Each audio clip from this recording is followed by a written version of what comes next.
The U.S. is sending an advanced missile defense battery to Guam in the latest response to escalating tensions on the Korean Peninsula.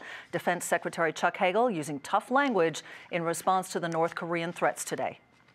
Some of the actions they've taken over the last few weeks present a real and clear danger and threat to the interests, certainly, of our allies, starting with South Korea and Japan, and also the threats that the North Koreans have leveled directly at the United States regarding our base in Guam, threatened Hawaii, threatened the west coast of the United States. U.S. officials have not said when the missile battery, a new system called Terminal High Altitude Area Defense, will be operational on Guam. John Harwood has been following the developments today and through the past weeks from Washington, and he is here now with the very latest. Hi, John. What you got?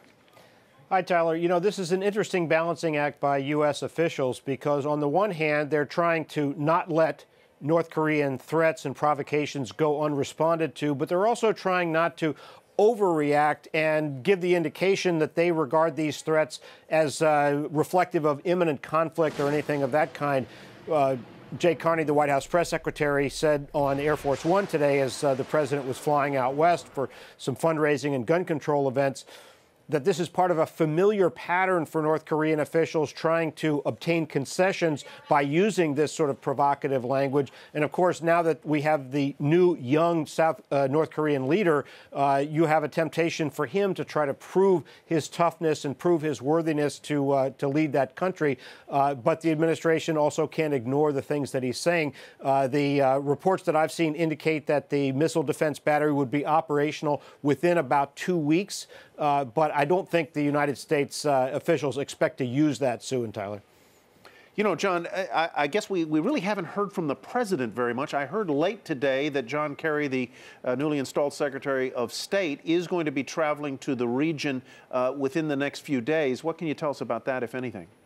Well, Secretary Kerry had announced that visit several weeks ago. He will be going to Seoul. That's part of laying the groundwork for the visit by the South Korean President Park to Washington in May. And certainly at both of those events, the Kerry visit and Park's visit to the United States, you will hear the president address the issue. And he's addressed it to some degree by saying that the United States takes these seriously, both through his White House press secretary and other administration officials.